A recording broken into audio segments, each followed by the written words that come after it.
Welcome to the Roastmaster Journal with Just Love Coffee, your inside track to get into the mind of a coffee roastmaster. My name is DJ, and each week I'm going to sit down with Jason Smith, longtime roastmaster for Just Love Coffee. Jason and I are going to sit down and find out what really matters when it comes to brewing the very best cup of coffee at home and in one of our cafes. This is your inside track to all things related to our roastery, to our coffee beans, and to the craft of coffee. We think that you're going to just love it. So grab your cup of coffee and let's get to it. This is Roastmaster Journal with Just Love Coffee. All right, Jason, thanks for being here. Thanks. My pleasure. I'm looking forward to this conversation, talking all things coffee. I know you like coffee. I do. Yeah? I'm a big fan. Drunk a lot of it over the years, and tend to drink some more. So how did you get into coffee? I was going through grad school and would study at one of the kind of big fish local coffee shops back in the day, and had a really amazing cup of coffee. And instead of focusing on my reading, I got to thinking about whether or not you could roast coffee at home. I found out later that you could, and there were old school air popcorn poppers that you could use from the 80s. My grandparents happened to have one, so I stole it. And then I found a good source, a company that sold specifically to home roasters. And I would just buy, I could buy a pound, I could buy 5 pounds. And so I just try different coffees in that popcorn popper and burn them up. And I was doing that kind of stuff for a good 10 years before Rob and I reconnected, and we jumped on this thing. As the roastmaster, what makes our coffee so special? It's specialty grade. So, talking back to the quality of what the beans look like, they're much better cared for. They have a better overall appearance, quality, consistency. I think that consistency factor is huge. Very critical. Yeah. And I'm buying from high quality sources that can produce enough coffee that I can maintain it through a year. So I've got enough of this until the next crop year, and then the new crop comes in, and I can bring it, and guess what? It tastes just like last year's crop did. And that's not always easy to accomplish, right? With an agricultural product like that. I'll brag on you. You do keep that consistency in our coffee. That customers come back repeatedly because they like that coffee, and it's not like every bag is going to change, right? So, but I kind of go back to that idea that's got to be a challenge. You're having to play a little bit of mad scientist, right? I try to be a little flexible. I don't like change, but I don't like being overly rigid either. Yeah. And so I very much try to be flexible. It's been a growth thing for me. What are you looking for? What do you want people to first know and think about our coffee?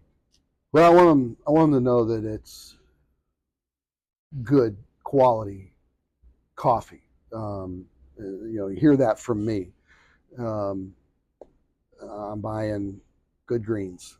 And what does that mean when you say you're buying good greens and high quality coffee? A lot of that is appearance of the greens when they come in. There are things that visually, the condition of the beans, are they all bug eaten? Are they split? Was the mill that was used to get rid of the mucilage or to break out dried off materials during a natural process? Was it too tight, and did it smash the beans? So is there a lot of broken beans, and just overall consistency of size and shape and wholeness of the beans. So you're starting with exceptional beans to begin with, and then you're from working around you for all these years. I know that you are always working and always kind of evaluating that roast profile to try to extract those natural flavors. We don't flavor any of our coffee, No, right? You're not going to don't find need French vanilla, right? Yeah, no, you don't need to. There's coffees out there that have a vanilla component to them naturally, intrinsically. Um, and that's kind of such a great thing about coffee is, depending on where it's from, what varietal you're buying, the flavor profile is intrinsic to the bean. And if you're looking for a certain flavor profile, if you look hard enough, you're going to find it. You don't need to get it flavored. So when on our bags, when we sit there and say that something's got a nutty or a caramel or a vanilla flavor, that's not us flavoring the coffee. That's you bringing out that natural flavor that's just built into it. The beans come with that in it intrinsically. The chemical natures within the beans themselves are, numbered in the thousands. You've got the organic acids. Those are kind of the big ones, the easy ones to identify. Citric acid, you've got your citric fruits from grapefruit to orange, lime, lemon. The malic acid, pears and apples, tartaric acids of the grapes, and then the phosphoric acid, which isn't an organic acid, but it's generally included. That just kind of adds to a sort of effervescent and brightness to the cup itself. It doesn't necessarily have a fruit component, but those are the same compounds that are in those other fruits, and hence why they bring that flavor to the coffee. If you were talking to a customer and you said, "Hey, look, this is what I want you to know about our coffee. This is what I want you to experience," what else would you add to that? I hope that you'll be able to taste what's descriptive on the bag. That I've done a good enough job of bringing those things out, and buying coffees that are representative of the country that they're from. A Yirgacheffe should have some really nice black tea and lemon notes to it. And there's others out there that don't, and they're not bad, but that's generally what you're going to get. Kenyans generally are going to have a really bright citrus acidity. A lot of times that's lime. Ours right now has a very strong grapefruit acidity. But at the same time, I had a really good coffee several years ago from Kenya that tasted like butterscotch candy. Oh wow! Completely different. Wow. And it was amazing. But I had been buying a certain profile, and so I didn't buy that coffee because people that were buying our Kenyan were expecting the fruit acidity. So, is there really is it the origin that plays such a big part in it, or is it the soil and all that can change that coffee? The origin is going to, I think in the wine industry they call it terroir, and I'm probably southern frying that word as well. But it's just generally how the region and the geographical place it comes from affects the flavors. Sumatra, the coffee we buy is a Typica varietal, same varietal as the Yirgacheffe you're drinking. Completely different taste profile. And if you look at those two beans, they're the same varietal, different size, different density, different color, utterly completely different taste profile. And so that has a lot to do with soil, what's gone on locally with the genetic reproduction of that plant, as opposed to the genetic reproduction of the Typica in Ethiopia. Whether it's volcanic soil, not volcanic soil, what does that do? I mean, you can even get so far as to which direction on the mountain you're growing on. How does it face into the sun? Is it north-south? Is it east-west? Oh wow! All of that, get all that affect, plays. Rainfall. Yeah. How the coffee is processed plays a big part in it too. You and I've talked about that before. Yep. Can you talk a little bit about, like, when we were talking about the different processing methods that can be used with green coffee? Yeah.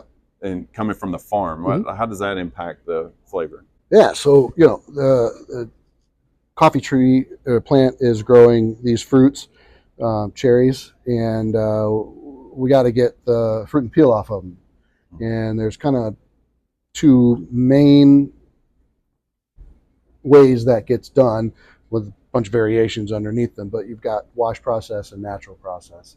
Wash process uses a lot of water, wet mill, to basically squeeze the seeds out of the cherries.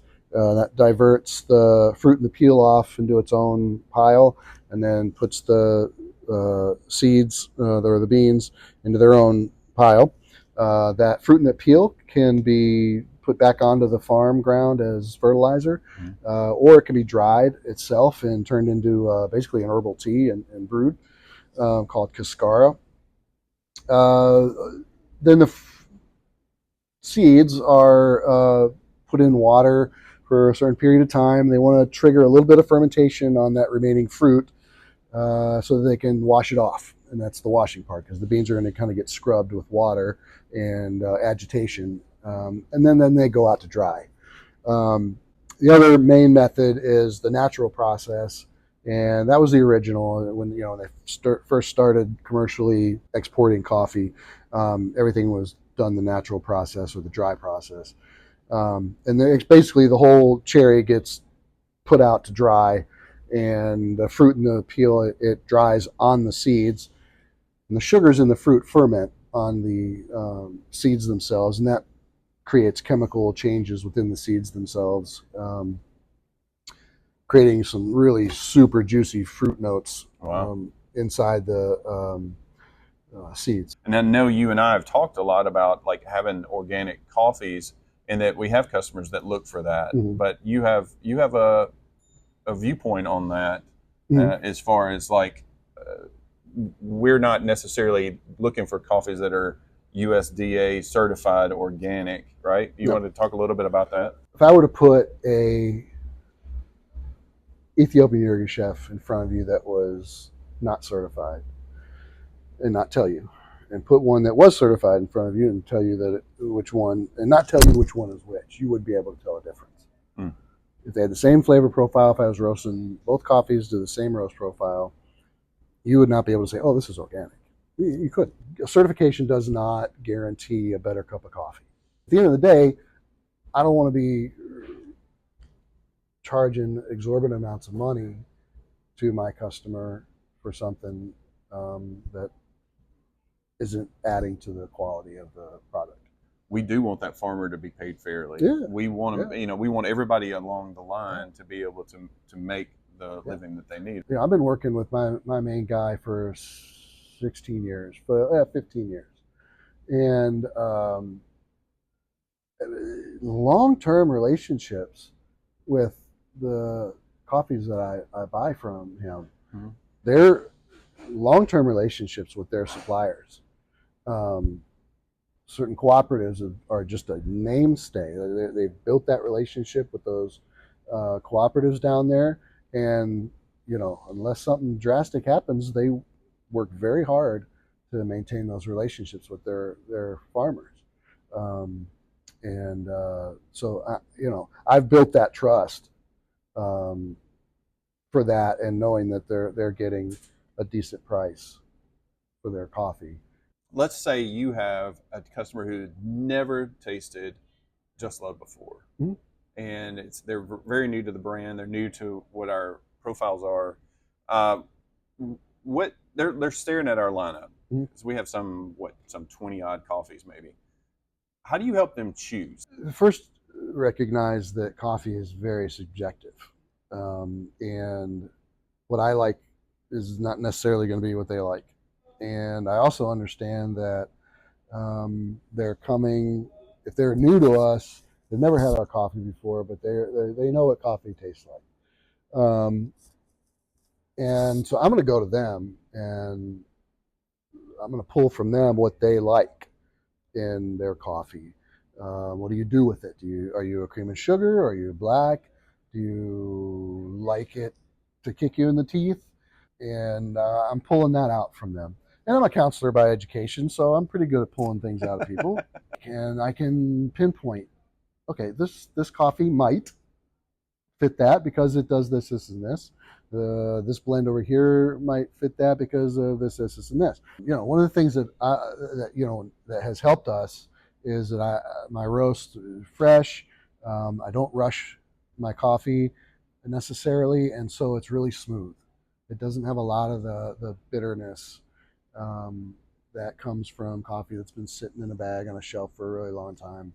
And so folks are often very pleasantly surprised that they can sit and drink our coffee black and it's not grossing them out or giving them that super bitterness that you generally get from black coffee.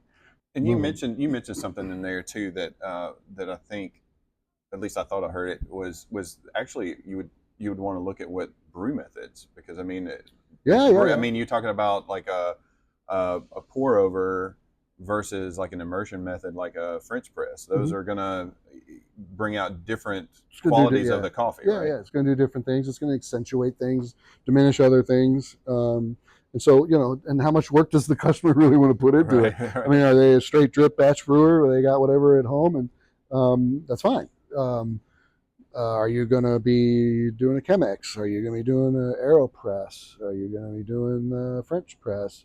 And that's going to bring out and accentuate and diminish different things. And there's coffees that I maybe wouldn't do in a French press that I would definitely recommend in other ways.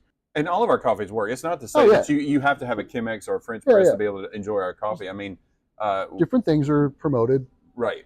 You could, if you have a different aspects. Automatic drip brewer. We even have. I know we really agonized over our single serves, and maybe we'll talk about that in another episode. But I know we agonized over that quality of what's in the cup, because we wanted to capture what we taste in some of these other specialty brew methods. But at the same time that you're enjoying it, if at home, I don't always have the luxury of spending 4 minutes to do a Chemex. There's times when I'm like just gonna hit the automatic, and just have it automatically brew for me. Yeah. And do that. I think at the end of the day, and this is one of the things that I've always strived, just as a whole with Just Love, I never liked going into a place, any place, and feeling like my lack of knowledge there made me less. One of the things I wanted to do was make it more accessible. I wanted to take away that stigma of that pretentiousness, that specialty coffee can get sometimes. I want you to come here and enjoy your cup of coffee, period. And I like that. Brew method, regardless of the brew method, regardless of whether it's certified this way or that, sit down and enjoy the cup of coffee, and don't get so lost in whether you can taste this or that. And if you can, that's awesome. And eventually, if you drink enough of it, you will. But man, just sit down and enjoy the coffee and let it be an experience. I've always loved the fact that we were attempting to make specialty coffee accessible. I love how you said that. We've got the old guys that come in the morning, and I mean, they're not all old. Some of them are. Some are just our age. We're old, but gosh, they've been coming for 10 plus years. And that speaks not only to the quality of the coffee, but the environment that I'm trying to, or we have tried to instill in each one of our cafes. It's about the coffee, but it's about the customer. If they're not having a good experience, the best coffee in the world ain't going to do nothing for you. I want the coffee to be good, but I want the experience to be good too. And that's kind of where it's always fallen for me. And I think that's a great place to stop. We'll do more of these Roastmaster journals to try to get more into your mind on how different aspects of coffee, because I think it's important for people to understand that this isn't, there are real people behind each bag of coffee that we sell, that there are people who are trying to put out the very best of everything that we offer to a customer. And I appreciate you for being a part of that and doing that. I mean, you are a central part of this brand because of your touch and your mind that is making those beans so awesome. So I appreciate you for that, man. I know we go way back, and I appreciate that time. So thank you for this episode, and we'll look forward to more. We'll do it again. All right. Love you, bro. Thank you for watching the Roastmaster Journal with Just Love Coffee. If you'd like to brew along with any of the coffees mentioned in this episode, make sure you hop on over to justlovecoffee.com and find a cafe near you, or order through our e-commerce storefront. If you have any questions, make sure you leave those in the comments below. In fact, if you have questions for another journal entry into the Roastmaster Journal. We'd love to hear from you so we can answer those questions you have. Make sure you subscribe to this channel, make sure you like this video, and share it with somebody who just loves coffee as much as you do. We'll see you next time for another entry into the Roastmaster Journal.